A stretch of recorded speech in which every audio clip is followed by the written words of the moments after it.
name is Bryon Howard. I'm a Calgary realtor who has sold an average of a house a week since moving to this great city in 2003, and this is Calgary Living. I'm interviewing Calgary's top performers as it relates to living and lifestyle in our great city. Some of the podcasts will be real estate decisions specific, but most will be about life in Calgary and why we choose to live here, or at least why you should visit. Thanks for tuning in.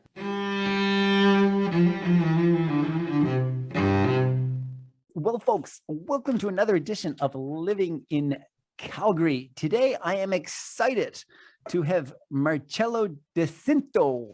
Say that for me correctly, Marcello. Marcello Di Cintio. Di Cintio, born in Calgary. I'm guessing we can guess where he came from originally with his parents, Italy, originally, I suppose, or grandparents, landing in Bridgeland originally, but you never lived there. I recently met Marcello through our mutual Facebook group, Altador Bulletin Board, where we're neighborly and live close by. And I was interested and curious about Marcello's most recent venture and his newest and latest book, the fifth that he's written, called Driven, about the life of taxi drivers and the stories they hear. Am I getting this right so far? Yeah, well, it's more about the lives of the drivers themselves, their secret lives. Yeah. Oh, there's secret lives. Okay. Marcello, just to sort of begin with, you were born in Calgary. Yes. What strikes you about living in Calgary? Wow. My affection for Calgary seems to wax and wane. There are times where I love this place and I'm proud. There are times that I not so much. I'm engaged in the politics, in which tends to let me down, to be perfectly honest, as someone on the progressive side of things. But I feel I'm a Calgarian, and I'll still stick up for this place at the same time as I'm cursing it. Exactly. And this is an interesting kind of show and topic, because our show is called Living in Calgary and Real Estate and Lifestyle. And you sort of said, hey, Bryon, I'm kind of interested in your show and maybe interested in being and maybe promoting a little bit my new book, Driven. At the same time, I don't think I'm your guy because, I'm not real excited about real estate. For me, it's a place to sleep. Well, not quite your words, but maybe tell us a little bit about if you don't mind, about your love and maybe hate relationship with real estate in Calgary. Can we explore that a little bit? Sure. I don't know if I either love nor hate Calgary real estate. I would tell you, though, as someone who grew up in Calgary, and I think long-term Calgarians would agree with me, there's this north-south divide, right? Mm-hmm. And I was a north kid, right? I grew up in the Northwest in Thorncliffe and then a Sandstone.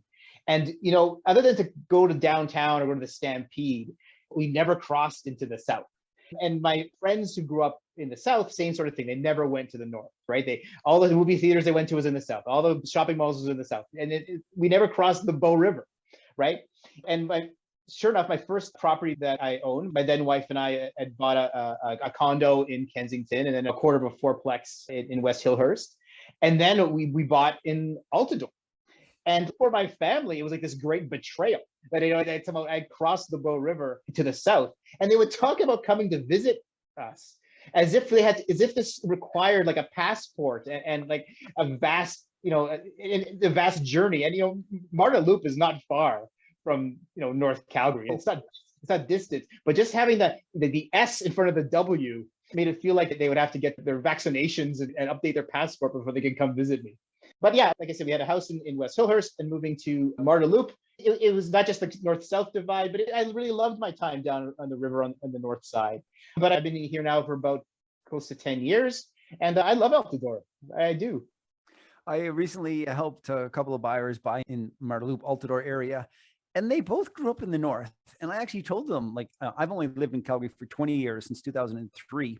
And I guess that's not 20 years, is it? It's almost 20 years. And I actually told them, hey, you're not allowed to come to south of the river. Like, what makes you think you can buy in the south? Because they both grew up in the north of Calgary, not that far, not like somewhere like Sandstone, I think. And it was kind of a joke. Do you have any idea why that is like that in Calgary? I don't. I really don't. Maybe it's because, you go to school and the catchment for students, it never crosses that north-south line, right? I never went to school with anyone from South Calgary. It was always nearby.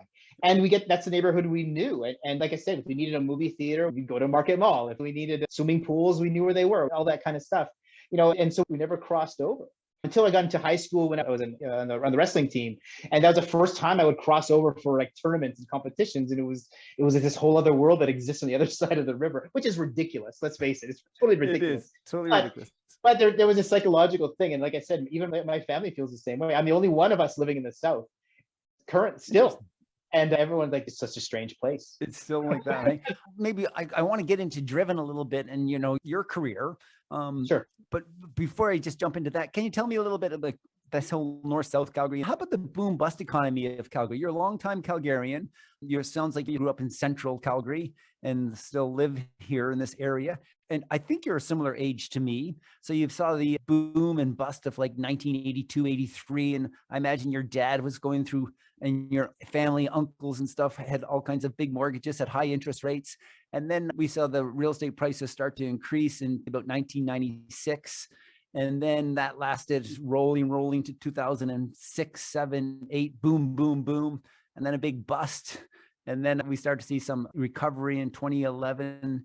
And again, another boom in 2013 and 14, of which it's only been sort of bad since then. And then in this more last 3, 4, 5 months, or actually 3 months, we've seen another first time since 2014, a good market for sellers. How does the boom bust, how's that affected you in your life as a longtime Calgarian, similar age to me? How do you cope with that, Marcello? It's interesting because I was not aware enough about it in the 80s, right? I was just a kid. I wasn't paying attention. But as an adult, I've had kind of 2 jobs as an adult. I'm a writer, and I've been doing that for about 20 years. And before that, even since I was 15 years old, I was working in restaurants. Starting as a busboy at a Boston Pizza, going all the way into fine dining. And it's been a few years since I've done that work. But those have been my 2 jobs. And both of those, even though they're not directly related to the oil patch, it's all connected, right? It was these times where you wanted to make money when you could, when the restaurants were busy. Often young men with expense accounts were throwing money around on steaks and wine, right? Mm-hmm. And also on the other side of things too, when magazines were flourishing and there was opportunities for freelance business and this kind of stuff. And so even though I'm outside of the patch, I've gone through all of that here and there, affecting my own personal kind of income. But I don't think that the boom days are not coming back the way they did before. Right? The idea that if people think that we're going to wait for the next oil boom, I think that's foolhardy and just not sensible planning. I think our economy will recover somehow, but the idea that we're going to be awash in petrodollars again, that's not a bold prediction. I think that's just an obvious fact for those of us who want to admit it. Right. Interesting. Yeah, I agree. You've been a writer, and for being a writer, you're introspective and thinking all the time. Before we hit play on the show today, I asked you a little bit about one of your books on Palestine and a little bit of your thought process of what's going on there right now, but more about Driven. Tell us a little bit about Driven. Tell us about the premise of the book and what caused you to write this book. Yeah, all my books up to this point, my first 4 books have been about faraway places, right? I wrote about West Africa. I wrote about Iran. I've been to Palestine, as you said, kind of big trips that I would go and collect stories and come back. A couple of years ago, I started to realize, well, what am I missing here? What stories am I missing on the cab ride to the airport, to go on those big trips? What are the stories I'm missing from the back seat? And you think about what a strange space a taxi cab is, right? Because I can't think of any other place where you are so physically close to a stranger for so long and exchange so little, right? Typically you get into a cab, you blurt out your destination, and then you stare at your phone and scroll through your Twitter until you get to the place. Maybe you ask the guy, how he's doing, how's business, whatever. For the most part, though, we don't get stories, right? And I was just wondering, as a writer, what am I missing? And so I spent a little more than a year traveling around Canada, meeting with drivers and sitting down with them in places where they're comfortable and not in their cabs. I didn't want to interrogate them from the back seat. That didn't sound like a good method to go about, but I would meet them where they're comfortable, and which often meant at Tim Hortons, or I'd also in their living rooms and in their kitchens and wherever, and just got a sense of who are these men and women? Where do they come from? What were their lives before they ended up behind the wheel? And the stories I found were just incredible, incredible, of men and women who had endured and survived war overseas. One man who escaped from behind the Iron Curtain with his family during the Cold War. I met a Holocaust survivor. I met a man from Sierra Leone who lost his leg in the Civil War and had started a amputee soccer team back in Sierra Leone. So amazing, amazing stories, surprising stories, things I never thought I would find. And it was so much fun to meet these drivers. And I'm so grateful to all of them for sharing these incredible stories with me. Fascinating and interesting. How did you happen to pick, as you traveled across our country, and how did you happen to pick drivers? Or like, did you jump in a cab and say, start to engage, or did you get referrals? How did you choose your subjects? It was certainly more referrals. It would have been highly inefficient to just jump in cabs and ask for stories, right? Not everyone wants to talk. I mean, and why should they? There was a lot of like friends of friends who knew a cabbie, or someone who might have been mentioned in a newspaper at some point. I would kind of chase them down. At first, I tried to go through the companies themselves and say, hey, I'm this writer and I'm looking for great cabbie stories. Who can you introduce me to? And that almost never worked. And I think because, these drivers are busy. They don't have time to sit with me, and their dispatchers they don't care that I'm interested, and why should they? Of course they don't. So it was referral. Every time I meet someone, I'd ask, well, who else should I talk to? And so I ended up kind of tracking down, I think there's about a dozen in the book, but I think I talked to probably about 20 different drivers and got their life histories. What a great premise. As you were saying, how, we jump in our cabs and generally in the back seat and the cabs in the front. I mean, especially in the last, I guess, more than a year with COVID. And I kind of think a little bit how things have changed. So I was curious and interested in your story, Driven. I drove a taxi in 1991, I think, in Whistler. And my idea about driving that taxi was, being the guy I am, was looking to make as much money as quickly as possible and work as little as possible so I could ski a lot.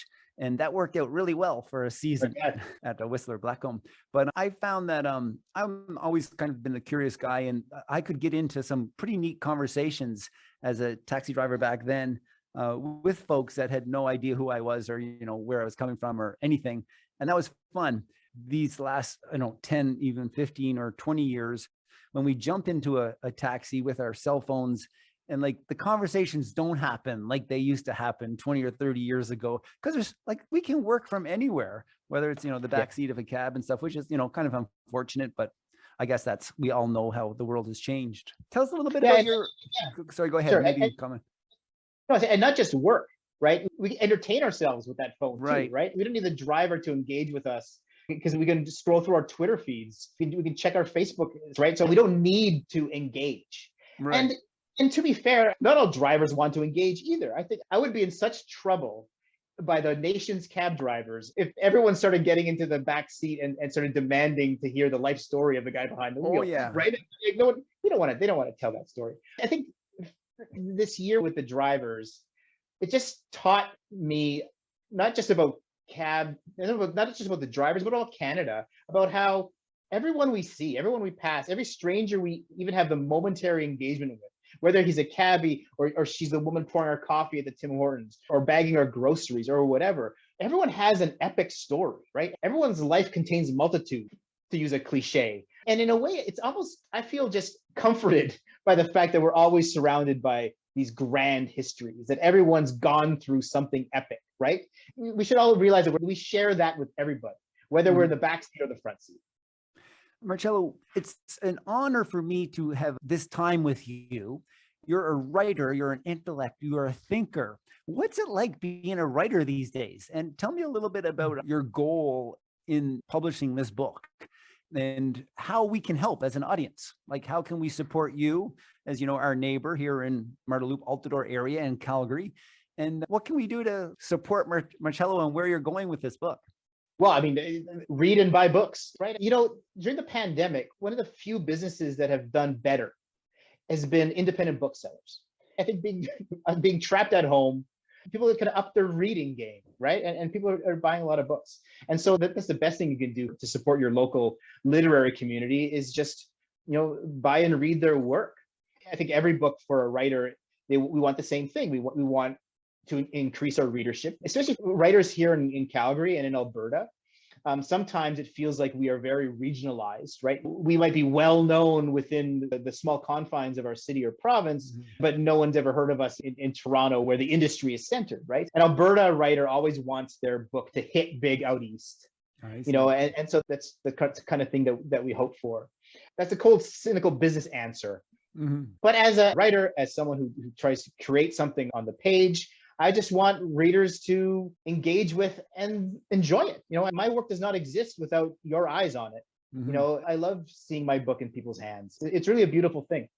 Wonderful. Well, and how do people get the book? What's the best way to support you in me going out and buying this book? How do I do it? I would love for if everyone bought their books at independent bookstores in Calgary. Owl's Nest is the one closest to our neighborhood, right? Shelf Life Books down there on 4th Street by Memorial Park is one of the great supporters of the literary scene in this city. We should throw our money at them. They are so wonderful to writers.